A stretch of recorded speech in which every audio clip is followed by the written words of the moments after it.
Yeah, sweet look of the place, by the way. Thank I will you. say, yeah, it's cool to see. I think that's okay. So we can get started there actually with what people. So a lot of people like to ask me about the Kentucky Bourbon Trail and like different places to go.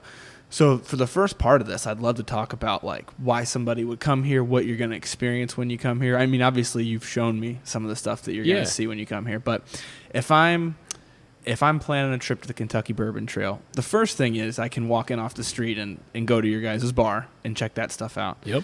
If I want to do a tour here, what should I plan ahead for, and then what am I going to see like while I'm here? So we're open pretty much Monday through Sunday. So I think right now we have holiday hours, so it's like 1 to 8. Okay. So, but during that time, there's a tour guide here. There's somebody here that could take you through our barrel pick experience.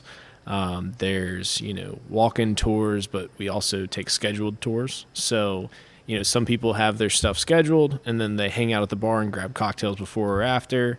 Some people just walk in and, as long as we're open, we open the doors and say, hey, how are you trying to experience what we do? Or, are you thirsty? It's just kind of come in, hang out, and some people want to go taste through some barrels, and we'll let them thieve out of the barrel, take a bottle with them.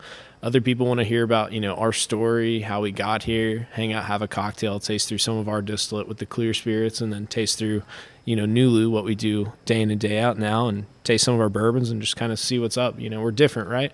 Yeah. Why would you come here? You're coming to see a family-owned business versus a behemoth with, huge fermenters, and they're showing you their still that's running while you're doing it. We have 2 stills back there, but they're not running.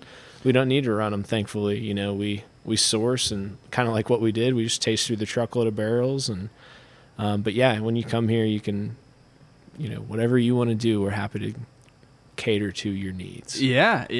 And I think let's talk about the sourcing for a second, because I think I've said multiple times on the show that it's so helpful to be able to taste distillate and do the fine tuning after it's been aged, or as it's aging, you're able to do the fine tuning. It's not, way back in the day, it was like, let's throw something in a barrel and see what comes out in 10 years. Right. but now you can do some fine tuning, and I got to see that process a little bit, which was very cool. So when you guys get your barrels in, what's first going through your head? You've got, you're sourcing your barrels, a shipment comes in like we saw today. What's your process? What are you guys doing? So initially we have to taste it, right? Mm-hmm. If we're bringing in, we're tight on space. So for our perspective, it's like, what can we fit in that warehouse that's full? And if we're going to use up that, much needed warehouse space, it better be something we can taste. And if it's good, we can try to market it and find a partner for it to sell it. But really we're just going through trying to find what tastes good. Okay. From there, it's, do we want to keep it? Or do we want to sell it or let it age? Or, we are a business, so we do need to sell some whiskey. But, sometimes you come across a barrel that's so unique, I put my name on it and it's like I own it. Or, we have other employees in the past that are like, I want that barrel, and we'll just hold on to it and figure it out. It's not super often, but usually you're looking for good ones. And then from there, as long as it's still straight bourbon, it's in a barrel, it's earning value. If it's in its original barrel or if it's re-barreled, in our opinion, putting it in a new toasted and charred barrel, typically American oak, you're still straight bourbon. Now you're double oaked, if you will, or a toasted product, but it's aging and you give it new life. And, say you rebarrel it at 4, now you have 2 years later, really, really rich 6-year. Right. So now that we have that kind of time behind us and that data, 12, 18-month, 24-month double oaked whiskey, it's pretty good. It's dark as hell. It's so surprising to see. So it's cool to have that experience behind us now. And definitely. So as we move forward, like as we buy 2-year, 3-year, 4-year, 6-year, whatever we're buying, the mindset's find the good ones. And that's what we use to blend straight bourbon or to, make a base batch and then toast or whatever we need, because it all has to be good. But the ones that aren't as good or need some love, we're figuring out what char levels they need, what toast level it needs, and we can rebarrel it and revisit in a year or two, so our next step's getting more warehouse space so we can do that. Yeah. Are there any that stand out to you that like did a full 180 when you tried it and you're like, we can't sell this right away, and rebarreled it? Yeah, so like our first double oaked, the way they came about was like, you see that barrel over there, and we're bottling, still hand bottling at the time in the back there. And it was like, yeah, you mean that rusty barrel that sucks? B24 was the barrel number. So I was like, you know how you fix that? They're like, how? I'm like, you send it to Toast Hell. So we bought it was a medium plus toast Char 1 barrel from Kelvin, threw it in there. We tasted it like 2 months later, and we were like, oh my gosh, like the rust flavor is gone. Like you couldn't even tell. It was like a completely different whiskey just in 2-3 months. Jeez. So after that, we were like, how fast can we get a hold of these barrels, find the ones that suck, and then rebarrel them, and just see if we can't fix them with new oak. Because once you pull them out of that new charred oak, now you don't have straight bourbon. So now you have this mutant. Right. So you can't really market it as straight bourbon. The TTB won't let you bottle it as straight bourbon. It's now not, what's held so sacred in our country, which is, the strenuous, strict laws behind bourbon. So that's kind of where our mindset is now, is just trying to find the good stuff that's in, there's plenty of good whiskey that comes out of MGP, Beam, Wilderness Trail, Barton, everyone has good whiskey, but everyone also has whiskey that needs more time. Yeah.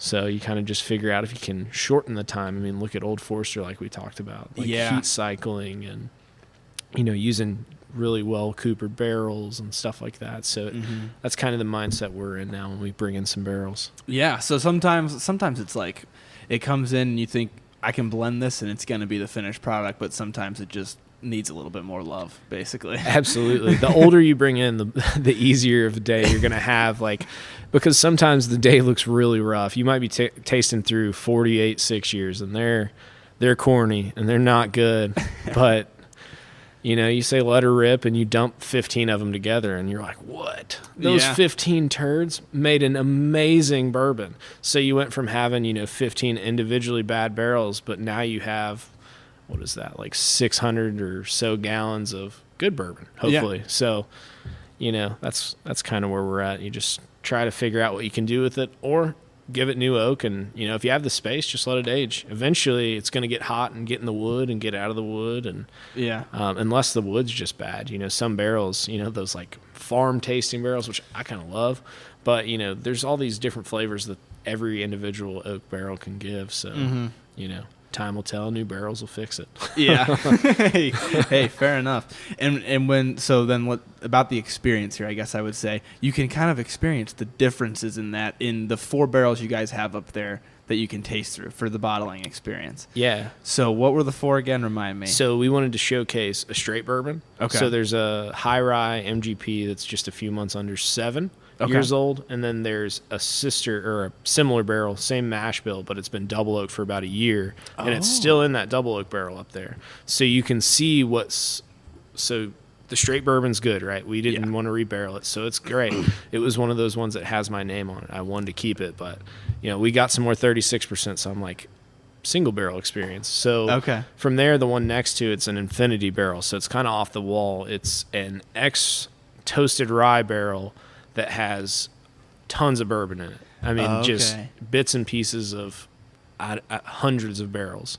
Anything from those little sample bottles you saw, the little half pints, to a Glencairn's, like a pour's worth. So that thing's just a compilation. I think it's been in the warehouse in that barrel since October 2021. Really? So it's been double oaking and blending for over 2 years. So kind of just a weird, that's the mutant. Yeah. So, but you get to taste that, and it's really fruity and weird. And then the one next to that's the double oaked high rye. It's 7 years old or close to it. And so you get to see something that wasn't perfect and how a year in new oak has changed it completely. Yeah. And then there's an Amburana cask, because that's the hot new thing, and it's pretty good. Yeah. I tried that at the Kentucky Bourbon Festival, and there was a few different ones there this year, and I think I really enjoy the profile of it. I know some people think it's strong, and it is. It comes on quick, especially if it's overdone. I was just gonna say, as we talked about, if you were to leave it in there too long, then you can really have an aggressive flavor. Yeah, it's like licking a piece of wood. I mean, it's just right. It'll go sideways on you. But some barrels, the heat, Amburana is great for mitigating heat, but at a certain point, it's it's not oak. It's not going to cover youth over the span of years, right? Like oak does. So yeah, I think everyone's just figuring out the parameters of the Amburana, and it's its magic powers to make Cinnamon Toast Crunch bourbon. Right. Literally, that's exactly what the bottle tasted like at KBF. I remember that. So those 4 barrels up there, then you can thieve out of it a bottle if you so choose. Yeah. So what's included in the experience? I think we charge like $150, and one of 2 people will curate your tasting, kind of talk you through and explain all the different projects we have that you're tasting through. So you taste straight out of the barrel. So what's cool is you're tasting them right then, right there. Mm-hmm. And if, say, barrel A out of the 4 is drinking great that day, people might be thieving bottles out of it that day. But some people might be picking barrel 3, or, that's what's cool is you kind of get to do a barrel pick without, buying a full $15,000 barrel. Right. So for $150, you taste through all 4, you get to hang out and check them out, and then you thieve a bottle out of whichever one, and we send you home with a rocks glass with a NULU logo that says the single barrel experience. So you do get like a little, gift bag to go with your bottle, and then you can buy bottles at regular retail out of the barrels too. So those are only available here. Oh, okay. Yep. Out of those same barrels? Yeah. So like we'll charge you whatever regular retail price is. I think like Ambron is like 100 or 110, and okay. Like I was telling you, that guy took that as his bottle, and he said, "Can I get an extra case? Like my friends at home need this." And sure. So they sat there and thieved 6 bottles out, waxed them with them, put the labels on by hand and stuff. So that's super cool. That's not an experience, you can really get everywhere. Yeah. Bottle it here, hang out, taste it. But so we wanted to offer that. It's not the cheapest thing in the world, but it's something you can't do at every distillery. For sure. It's a unique experience, and I think like it's kind of got a laid back vibe. It's not so at least what I've seen so far. It's not so much like herding folks like cattle. It's more like, hey, hang out and have a glass and try this stuff, and that's been very cool.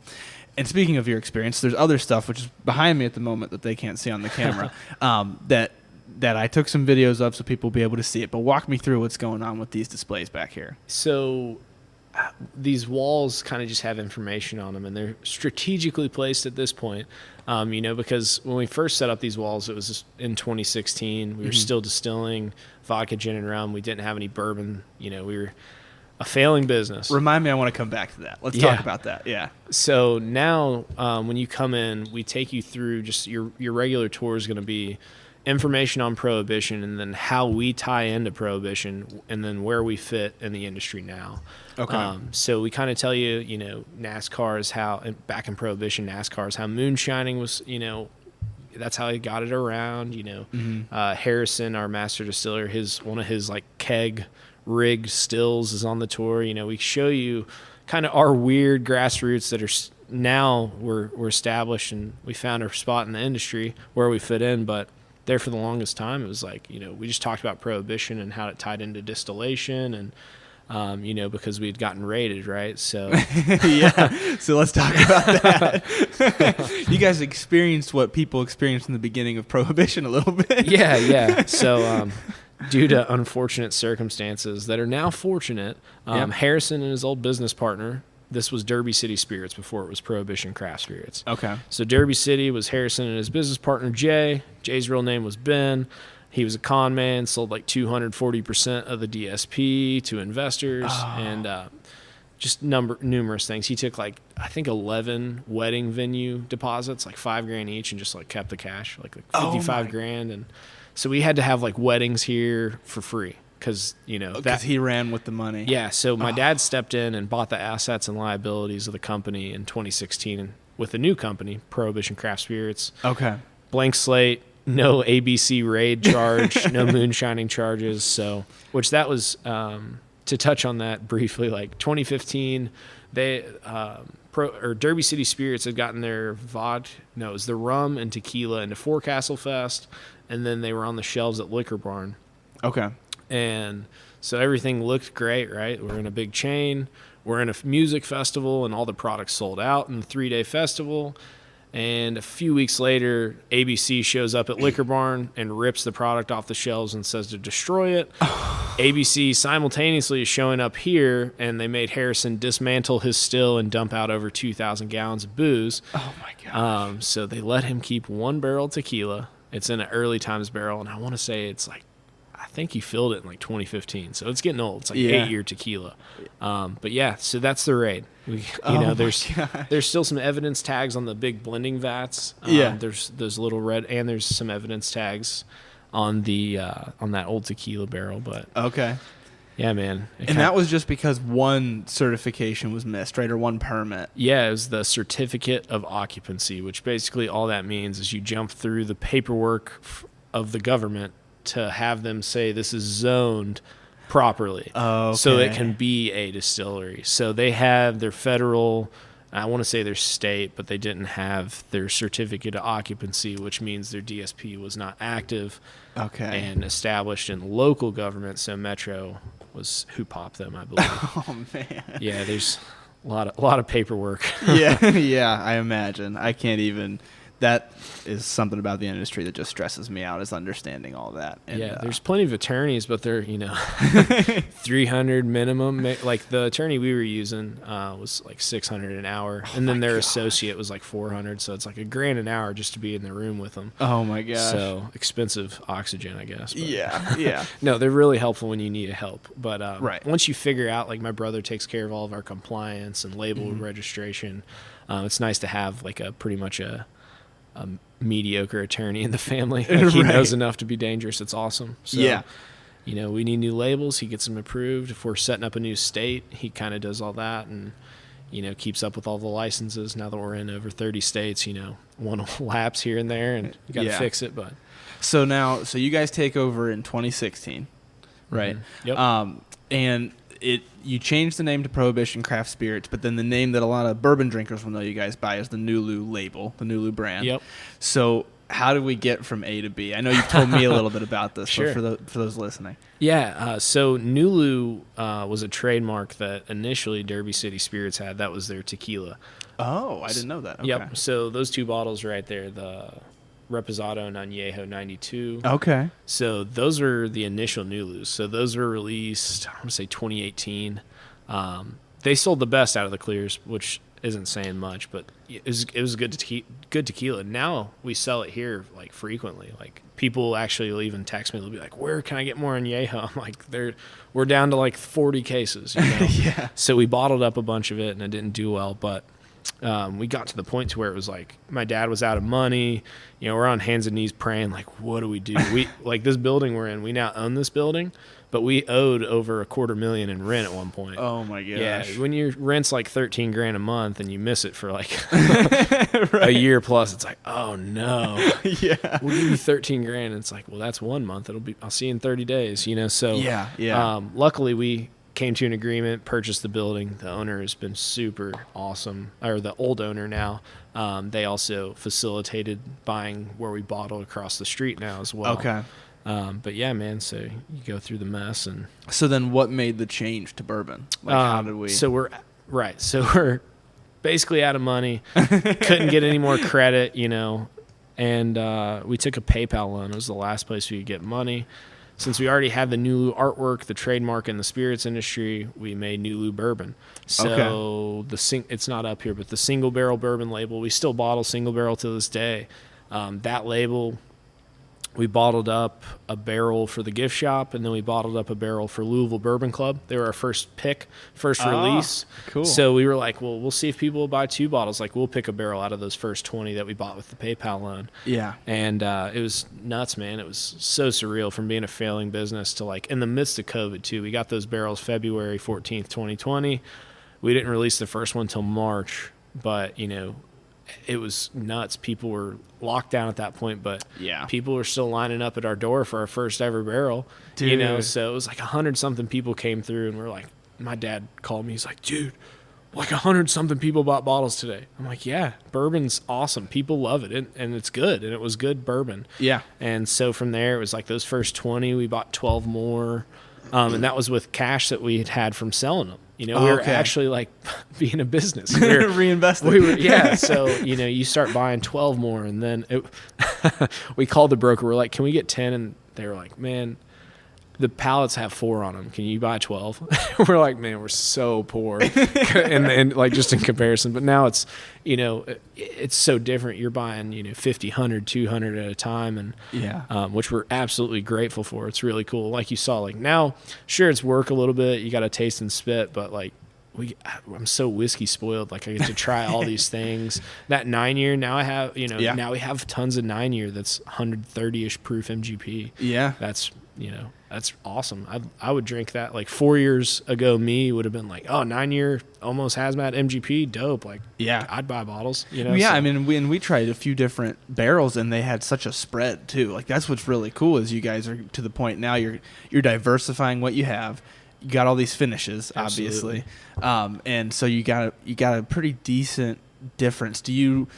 When you're blending together, how does that work? How does that go through your head? Or is it kind of like, let's throw A and B and see what C tastes like? How does that go? Yeah, so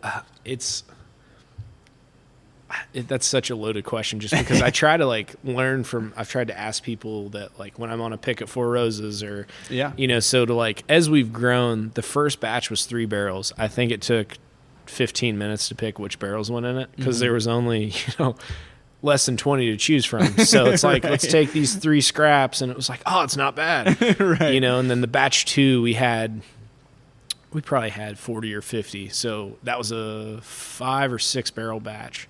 Got watered down to 101. The finish was really short, but it was good and fruity and wasn't hot. So we were like, cool, that's an A+ for us. Right. It's funny to drink old blends you've made, but I bet. So now to this point, like we're blending in those 750 gallon vats. So you can fit about 17, 18, if they're short barrels, 20 barrels in there, which we've had 20 in there.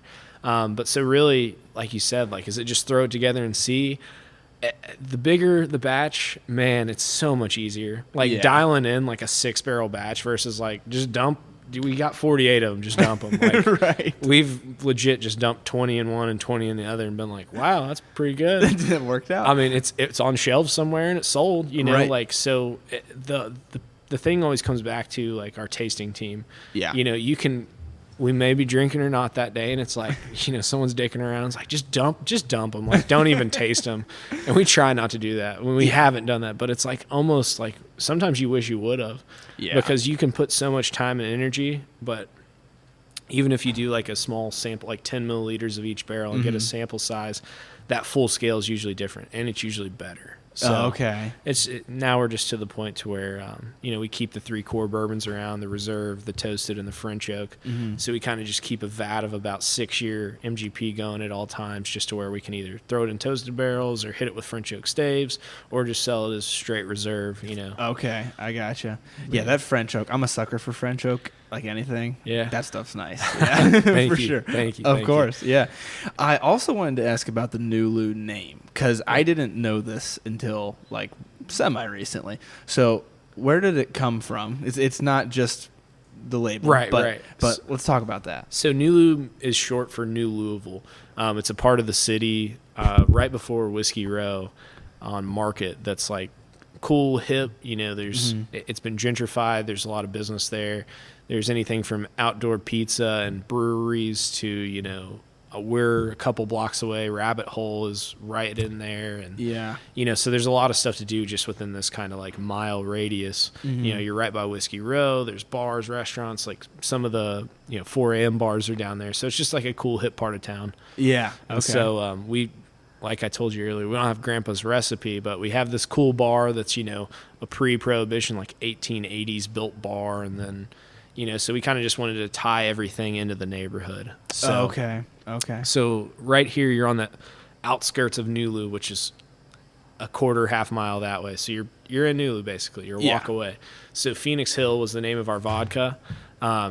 Phoenix Hill's another, stone's throw away. It's another little neighborhood area around here. Highlands Gin is the name of our gin.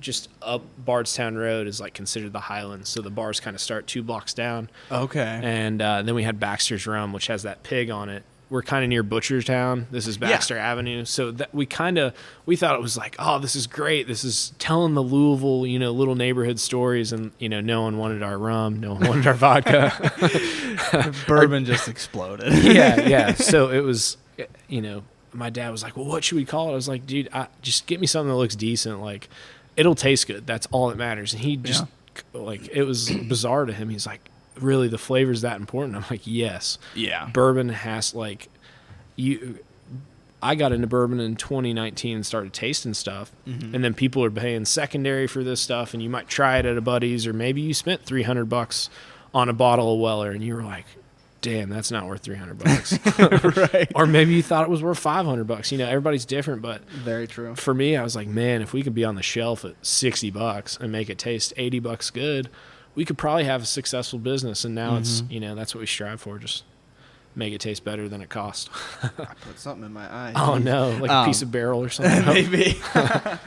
Dude, this is a tangent, but one time I was doing a blind tasting, and I nosed and set the Glencairn down just perfectly to where it did the yes right into my eye, dude. It burned so bad. Oh my gosh, it was so bad. It was so bad. That's a tangent, but I can definitely relate. That's happened at work a time or two. It's like the weirdest once in a lifetime, well, not a lifetime, I guess, once a year where you'll set something down, a drink, and it hits me. Anyhow, but just to have, like, especially if it's barrel proof on the eye. Oh my like, gosh.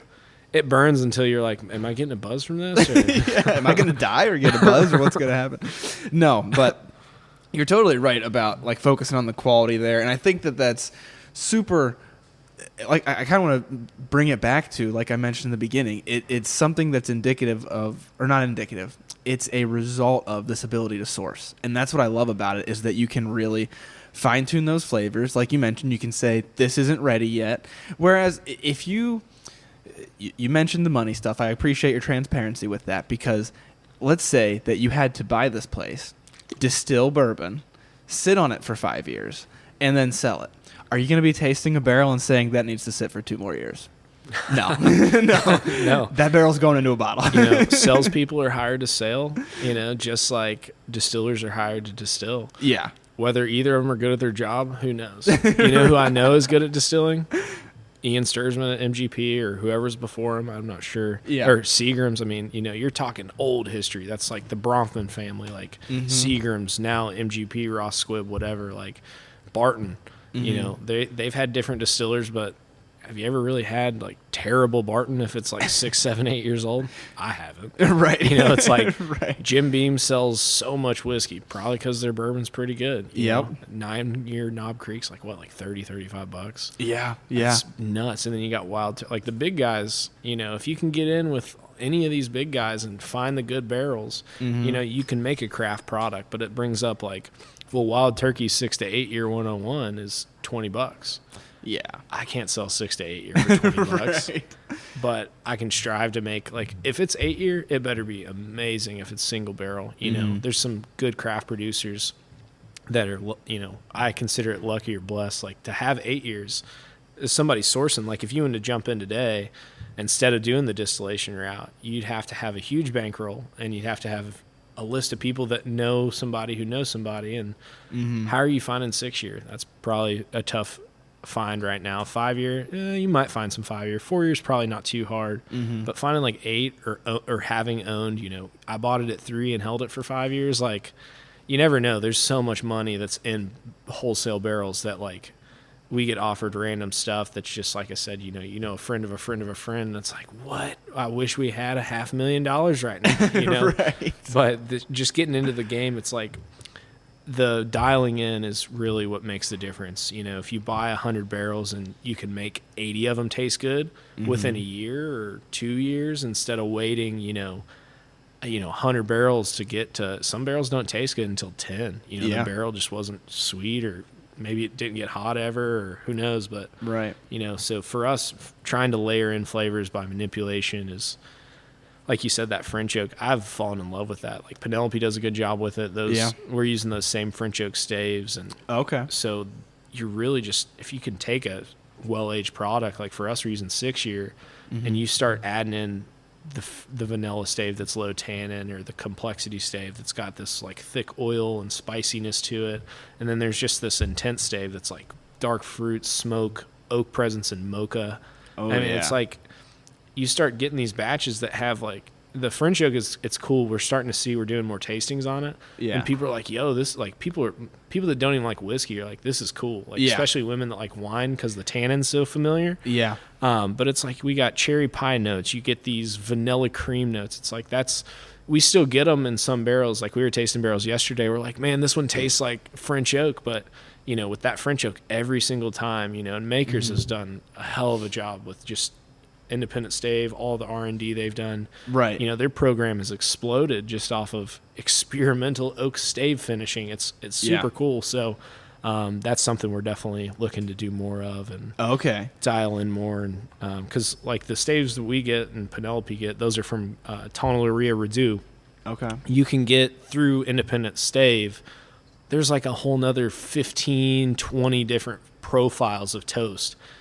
So you can get 4 from Redoux, and that is a lot of combinations and doing all the R&D. But it's just nerdy stuff. But it's fun, dude. I mean, so you guys are getting into that a little bit, trying to see what different stuff does. Basically? Yeah. So we've done it with our toasted small batch. Like if it needs, it all comes down to flavor, and so we stayed on here finished and toasted barrels. Mm-hmm. But sometimes we will use staves if we need to as well. Okay. Because if I have a red fruit stave that can really just impact the profile, why not use it? Or a creme brulee, marshmallow.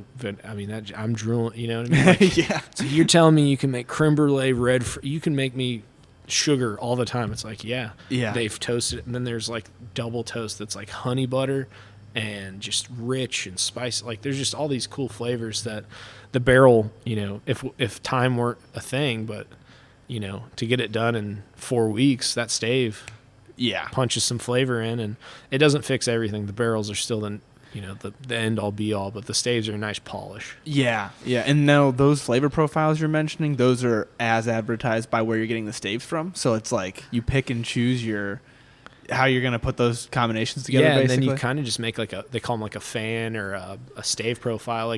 So if you do the Makers, like they'll show you, I think it's like 10 staves. Yes, on that little spin. That's probably the fan, Yeah. And so we basically just buy those staves loose. Okay. And so we figure out based off of every batch, if we're doing like a toasted, if it needs staves, like say you dump 10 toasted bourbons together and you're like, man, this is flat where it needs flavor. And it's like, but this stave, we have enough experience now. Like it starts with bottle soaks. You throw a little chunk in the bottle and 4 weeks later you taste it every week and it shows you the progression, almost to scale. So then we did it on like a 1 stave. We put it in a drum with like 1 barrel. Okay. And then once we saw how like some staves affected a barrel, then we were like, we'll do a couple 100 gallons, and we haven't done full vats yet, but like, we're willing to, because they're weird. Like you can definitely, we learned through the bottle stoke studies that like if you leave it in too long, you just get stale wood. Oh, okay. There's some people who have wood sitting in their bottles on shelves, which is like, it freaks me out personally. I'm like, well, I don't know. I'd be curious if open one after a year if it's got. Just like all you get is wood, or did it go neutral? I don't know. That's a good question. I don't know. I think I've tried like one brand that does that. I've tried it off the shelf like immediately. I've never let it set for like a super long time and saw what happened. But I think that's cool too, the little spirals you can buy at home and throw it in there. Yeah. But that'd be a fun experiment to try it like every week for a year and just see what happens, See how your notes change over time. Yeah, I think that's another, once again, I keep coming back to it, but it's just a great example of how you can really fine-tune with all of the finishing processes, everything that sourcing has really opened up for people, I think it really makes it, at least for me, and I know for a lot of people listening, I'm a whiskey nerd, and I love to hear about that type of stuff, Yeah. Now, is that something for you that your love of whiskey kind of progressed as you guys got into bourbon, or how did that journey kind of go for you? Yeah, absolutely. I mean, it's now it's kind of work. It's still the best scenario for a living, but yeah, man, like you toast your first bourbon. When we got those first barrels, the only toasted on the market that was limited. It wasn't even like, but the first people to really coin toasted was Michter's. Okay. You had that bourbon release. I think it was in like 2018 would have been the most recent. Yeah. And they had the toasted rye. So we're like, people, will you toast us some MGP? Sure. So we got 2 barrels from Kelvin, toasted some barrels, and man, that's good. Total Wine put it on limit 1. It was like, man, we made it. We're limit 1. Yeah. And like it sold out in a week on limit 1, like a whole barrel. Jeez. And so, yeah, these were the good old days, man, before, 3 years ago. But yeah, now it's like, all these staves, and to have this kind of experience and like access, and yeah, I'm whiskey spoiled, man. It's like there's bottles of like bottle soaks at the house. There's all the, I'm to the point where I'm like, I have hundreds of bottles of whiskey at my house, and it's like every time we go to someone's house for dinner, or for like if we're going over there for a party, we bring a bottle. Like it's just we're just trying to give away and like share with the right people, and just it's cool to have the access to it. But yeah, man, I started like most people. Get your first, you go to your first release and get your Blantons that somebody told you needed, or your E.H. Taylor, and you got all these taters, and next thing you know, you're buying Four Roses picks, you're buying Elijah Craig barrel proofs, Willets, you're buying barrel proof stuff, and you see like, whoa, BTAC is way cooler than Pappy. And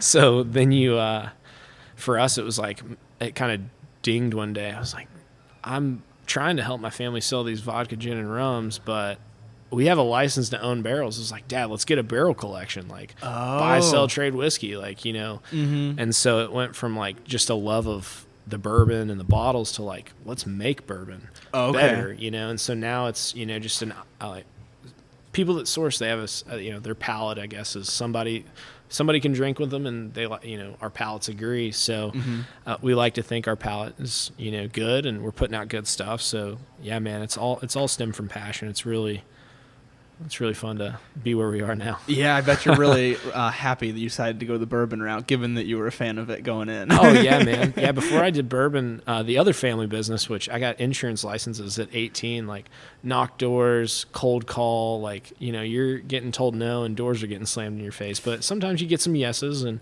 like I made a living doing that, but this is a million times more fun. And like the stress level is like non-existent for this compared to that. I bet.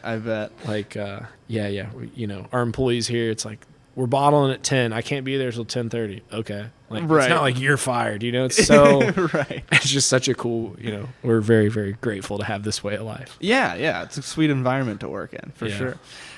So now, moving forward with NULU, we talked about where you guys came from. What type of things do you have coming up? Or you mentioned you're experimenting with staves. Is there anything specifically that you're excited about, even if it's not anything huge? Yeah, getting access to Kentucky bourbon. Okay. That's been really, really cool. And some of it's from some big name distilleries. And so having diversity of our portfolio is really, really cool. We own over a couple thousand barrels that we bought just reinvesting. So that was what's cool, is like we borrowed the PayPal money, and then those 20 barrels turned into now like 2,500. So it's really cool to have all these different flavors to play with. But at the same time, we're going to release Hazelbaker Bottled and Bond. It's probably going to be like a $60 price point. So Bottled and Bond, it's at least 4 years old, 100 proof every time, and it's going to be the same distillate. It has to be, right? Because it has to be the same season. But what's cool with our inventory is one batch might be this distillery, this age. The next batch might be older, different distillery, might be the same distillery, different run. So we'll uphold the law, but it's cool that we can do weeded, we can do high rye, we can do, Kentucky high corn, high malt, or low rye, low barley. So we have all these different capabilities to where like it ingrains our family name more in the industry, but at the same time, it's like, hey, like $60. If you spend $60 on the Hazelbaker Bottle and Bond, it's gonna be banging. So like we want to consistently put out like we know that's not a value price, but $60 for something that drinks rounded, drinks oily, drinks good. I think there's plenty of people out there that are willing to jump in that price point, and hopefully it'll surprise people. Yeah. So then I guess diversifying is really where you guys are headed, especially with your inventory. Yeah. You're diversifying. We're gonna see some new flavors come out. Yep. When's the Hazelbaker Bottled and Bond coming out? We're hoping for Q1 of this year. Okay. Yeah. Cool. So soon. We got renderings. My brother, again, he's attorney, labels. He handles the scary stuff, the labeling, computer stuff. But that's what he's whipped up. Nice. Yeah, all right. So that's the start. It'll probably have like a bottom thing, and then like maybe a neck strap or a foil It definitely won't be wax. Okay. I was explaining to my dad, I'm like, you see how we have 8 people here? And we have an automated bottling line. Like, you load in glass, and it comes out with neck tape full, labeled with the writing on it, because we print that now, like you see here. Yes. But then you have to wax it by hand and sticker it by hand. Oh. I was telling him, like, that takes 8 people. If we had 3 people and no wax, we could have the same success. And he's like, what? Like, 3 people? I'm like, yeah, but we'll charge less, you know? Right. So the NULU will always be craft, premium, hand dipped. At this point, we have the time for it. You know, the automation saves so much time. But another thing we have coming is New Louisville Whiskey Company. So it's kind of like a more, you know, elegant, probably going to be in like that pappy shaped bottle or like the, you know, that similar bottle. But it's going to be probably older age statement, micro batches, or potentially everybody wants a single barrel. We're happy to sell you whiskey however you want. So I'm sure we'll sell picks of all the brands, but actually, yeah, the way Hazelbaker Bottled and Bond is coming about is Jamie Ferris, that owns Lincoln Road down in Mississippi. Mm-hmm. He picked a Kentucky bourbon, but he was like, I want it at 100 proof, and I want it to be a bottled and bond. I was like, well, we could make NULU Bottled and Bond, and they were like, why don't you make something different? I was like, we've been talking about making a different brand, and he and then the distributor, Zach, from Mad Vines, they're like, man, just call it Hazelbaker Bottled and Bond. They're like, yeah, man, your last name's fine. Like, Hazel. All right, cool. Dude. So, yeah, so we already have a barrel of it sold, and, you know, so I think, but like I said, I'm excited to, like, kind of blend the different distilleries and make bottled and bond batches and stuff. That's going to be super cool. Is that going to be distributed basically everywhere NULU is, or how's that going to work? It'll probably be lower supply at first. Harder to get. Yeah, we don't have a ton of Kentucky, and Okay. and we're definitely selling at a lower price. But, you know, there's water in it, of course, like. Yeah. I've told my dad, I'm like, we can justify selling a portion of our portfolio at a lower price at 100 proof, just because it's like, you know, we've been so blessed to sell all this so quickly. So now it's like we should make something every day that's, you know, we might not be making as much money on it, but it's not waxed, and, you know, give and take, right? So that's kind of what we're trying to do, especially with the way the market and the economy are, you know, so hopefully the economy comes back. Everyone can, the groceries get less expensive again, and you know. But for the meantime, we'll try to do the best we can and get as low as we can on the shelf. Nice, that's gonna be super cool. I'm gonna have to grab a bottle of that. I'm excited. Yeah, we'll definitely send some up to Ohio if they'll have it. Yeah, I'm sure they will. They've been doing a good job curating stuff up there lately. You all like your bourbon, man. I have no clue. We love Ohio. Yeah, I bet. Yeah, it's so huge, especially just over. I mean, I started hunting kind of late, and since I've started, it's just gotten out of hand big in Ohio.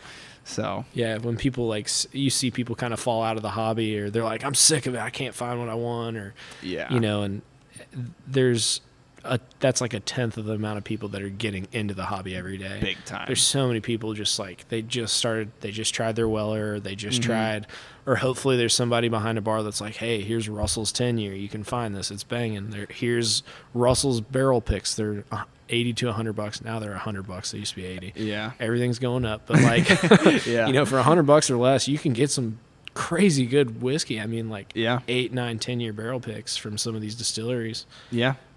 So it's cool. It's a good time to be a whiskey drinker. It very much. It's an exciting time to be a whiskey drinker for sure. Yeah. Yeah. There's a lot of stills starting to fire up too. There are big stills. Yeah. Do you see? And I can cut this out if you don't want me to say it. But do you see that in your guys' future at all? Getting some distillate and like a big still? Yeah. No. My dad kind of wants to, but personally, I think the people that are already built. It's like we're in the industry enough to where I think we could get what we want, which is lower price, entry price, to have the option to do $20, $30 bottlings for people. Right. So we'll see. It's kind of like we go back and forth on it as a family. I bet. Yeah. I vote no, because I'm like, those, you got to think, if you're making a few hundred barrels a day, that's like 3 shifts of how many people? 3 8-hour shifts. You know, you're running 24/7. Yeah. You know, it's just a lot of logistics, a lot of, you know, like think Jim Beam, they're laying down about like 4,500 barrels a day now after that expansion. Once that's complete, that's like almost 18 trailers of oak, just of fucking barrels a day. 18 trailers. It's like, think about the grain they're getting, and like it's that's nuts. Why am I going to go Yeah. build a still that makes 10 barrels a day or even 100 a day when Jim Beam's making 4,500 a day? Yeah. Heaven Hill's supposed to be expanding to like 2,500 a day. Oh my gosh. You know, who knows how many Buffalo Trace are distilling? Who knows how many Barton are distilling? Willet, I think, is over 100 a day now. It's like people who are distilling are Bardstown. Bardstown's double their capacity like twice. Yeah. You know, and then you got Greener. Like, there's plenty of big stills running, and there's plenty of whiskey from those stills that I would love to buy and play with before we even built a still. Yeah. Because my whole argument was like, Dad, like, what if we go spend these millions of dollars in this hypothetical that we don't have right now and get the still, get all these teams of people, and we distill, and in 8 years it sucks. I'm going to be so pissed because we could have bought MGP. We could have bought Barton, or if we had I wish we could say we could have bought Barton, but Right. you know, getting access to some of this stuff, it's like, you know, at least MGP, like, we know we can access that. Yeah. And Yeah. we've gotten offered Bardstown and some other places for new makes. So Okay. Very cool. yeah. Now, how's that work? You put your name on it as it's new make, and then you buy it right away, or Yeah, you can buy barrels at zero, and you know, like, we have barrels at MGP that are anywhere from like 2 to 6, 7 years old. Like, Okay. so you can buy barrels at the distillery, and you have like a storage agreement, and Okay. they charge you for various services and all. But yeah, you I just pay storage and fees, and yeah, you can, just because we're limited on space here, Right. the reason that limits us is because we're not wholesaling in any of our inventory. We're trying to make it taste good and sell it to consumers. Right. Whereas some people are just invested. They don't have a distillery. They own 100,000 barrels because they're rich as fuck. And the market's taking a correction, and they're like, what the fuck do we do? And like, they're leveraged. Oh. They have like borrowed money on their inventory that was bought as an investment. Like, the money industry got into bourbon, before we did, Yeah. and so Yeah. there's a lot of layers to all that. So Yeah, it's a lot of logistics. I think. I'm glad I don't have to worry about it. I just drink it and give my opinion. Thank you. yeah. Hey, but thank you for letting me use this awesome backdrop and talk about all this. I mean, this has been super cool. Yeah, man. Thank you for coming. Of course. Very cool experience here. I love the vibe of the place. I like checking it out. Of course, walking back into the warehouse area and smelling it, and that's a great smell when you walk into any of those types of areas. So. Oh, yeah. Yeah. So thanks for coming on. Thanks for breaking all this down for me. And I'm looking forward to seeing that Bottled and Bond. I'm gonna check that out when it comes out, and definitely be trying it and giving my opinion. So. Awesome. Thank you. Yeah. Cool. Thanks, man. Cheers, brother. Cheers. Thank you guys for listening to another episode of Whiskey Noobs. If you need more Whiskey Noobs content in your life, make sure you check out our Patreon page in the show notes. And if you like the show, please make sure to leave a 5-star rating or review. It only takes a couple of minutes, and they're way more helpful than people realize. If you want to do tastings alongside the show, make sure you join the email list by sending an email to whiskeynoobspodcast@gmail.com with a subject line that says email list. You'll receive monthly emails with a list of the whiskeys that will be featured throughout the month so that you can buy them ahead of time. You can also find more Whiskey Noobs content on Instagram at @whiskey_noobs and on TikTok at Whiskey Noobs Podcast. Once again, thank you guys for listening. The Whiskey Noobs Podcast does not support underage or otherwise irresponsible consumption of alcohol.